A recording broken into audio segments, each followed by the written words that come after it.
Alexandre Dubé. Aussi véridique et authentique que son information. Georges Mercier. C'est moi. Ça s'amuse en régie ce matin, hein? Aïe, aïe, aïe. On a mis le paquet, Georges. On a mis tout le budget pour faire un jingle. Tu sais que... Tu sais, dans ce milieu-là, ta notoriété augmente, Georges, quand il y a un jingle. Quand un jingle. Mais là, lui, je sais pas si c'est bon signe ou pas pour la suite de ta carrière.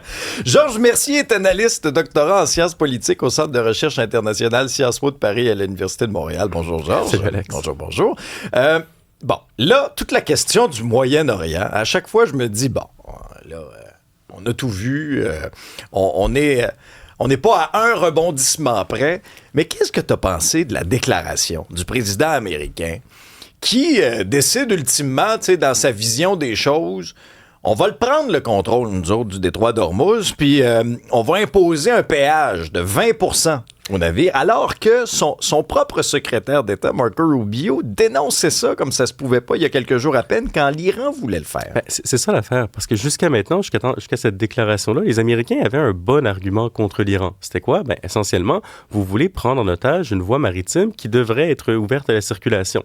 Donc, les Américains pouvaient, un autre président aurait fait ça, aurait pu se présenter sur la scène mondiale et dire, écoutez, oui, on a lancé une guerre contre l'Iran, oui, ça s'est moins bien pensé qu'on ne l'escomptait, mais là, aujourd'hui, ce sont eux les criminels et nous positionnons comment? Comme les gendarmes, finalement, des règles internationales. Et là, Donald Trump arrive et dit, je vais charger 20%, ce qui serait comme $15 sur le prix du baril aujourd'hui, aux navires qui veulent traverser. Donc, il se met dans l'exacte même position des Iraniens, ce qui enlève à peu près toute légitimité à son action. Bon, je pense qu'il faut comprendre ici que cette idée-là est très, très, très caractéristique de Donald Trump, qui ne comprend pas pourquoi les Américains devraient s'investir à l'étranger s'ils ne bénéficient pas tout de suite de quelque chose.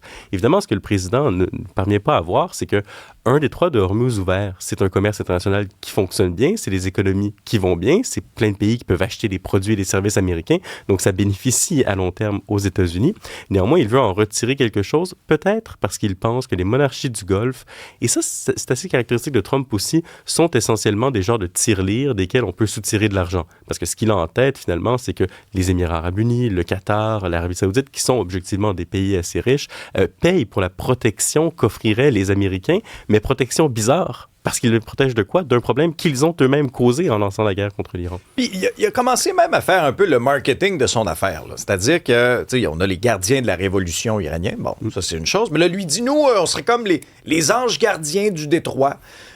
Mais au niveau légal, est-ce qu'il peut même faire ça? Est-ce que son projet un peu farfelu peut être matérialisé ou on va assister un peu... C'est comme ce qu'on a vu avec les tarifs, là. C'est un peu la même chose? Ben, il y a toujours le droit puis il y a les faits. Le droit international, ça n'existe pas parce que la raison pour laquelle un droit existe dans nos territoires, c'est que si vous contrevenez à la loi, ben, éventuellement, un juge va vous mettre en prison. Bon, dans les relations entre les États, il n'y a pas de juge qui va vous mettre en prison. Puis le droit international, il ne fonctionne que lorsque vous avez des États puissants qui agissent en tant que juges. Et quels étaient ces États puissants-là? Ben, les États occidentaux et notamment les États-Unis. Donc, s'ils décidaient de mettre en application ce mécanisme-là, on ne sait pas trop comment, quand, où, c'est à voir, ils pourraient le faire dans les faits, du moment que les autres pays acceptent de payer.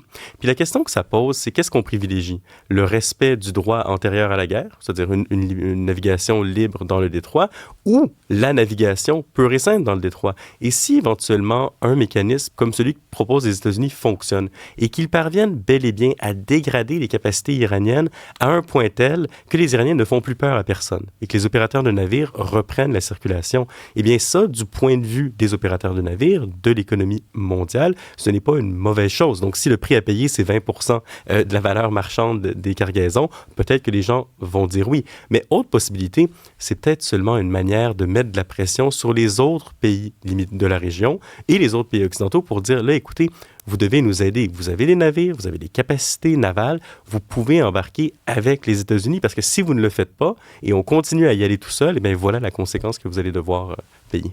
Mardi 14 juillet, fête des Français, au moment où on se parle, il y a ce grand défilé. C'est toujours impressionnant de voir ça. C'est le dernier, présidé par le président français Emmanuel Macron. Dans le contexte politique actuel, là, là d'ailleurs, on déploie davantage de soldats, on déploie davantage d'artillerie. Quel genre de message on veut envoyer? Les Français ont certainement le sens du panache et on sait qu'ils sont capables de faire de grands défilés militaires. Ce qui est particulièrement intéressant avec celui-ci, ce sont les 500 soldats étrangers qui vont défiler puis marcher au pas avec l'armée française, parce que dans ces 500 soldats-là, il y a une grande absence qui n'y figure pas parmi les alliés historiques de la France, les Américains. Pourtant, il y avait déjà M. Macron reçu le président Trump comme un roi. Et Dieu sait que Trump avait adoré regarder cette parade-là. Il voulait en avoir une. Bon, il n'a pas été capable parce que les Américains, manifestement, ont moins le sens de la fête que les Français. Mais néanmoins, ce qui est intéressant, c'est quand on va observer aujourd'hui cette parade militaire-là, on voit un peu se dessiner un espoir du côté français. Et cet espoir-là, c'est qu'on puisse avoir une autre alliance de défense qui exclurait les Américains, pas nécessairement parce qu'on veut les exclure, mais parce qu'ils se montrent peu fiables, parce qu'on ne peut plus, on pense du côté européen qu'on ne peut plus leur faire confiance. Donc, ceux qui participent au défilé militaire français, ce sont les membres de la Coalition des volontaires. La Coalition des volontaires, c'est ce genre d'organisation alternative à l'OTAN-là qui a pour cause principale la défense de l'Ukraine, la lutte contre la Russie. Donc, en orchestrant cette parade-là, on signe un peu l'acte de naissance. C'est l'espoir qu'on a. Bon, c'est beaucoup de paroles, on verra dans les faits, mais on signe un peu l'acte de naissance d'une autre organisation de défense qui est beaucoup plus proche de l'Ukraine, qui est beaucoup plus européenne et qui, justement, veut marquer son autonomie par rapport aux États-Unis.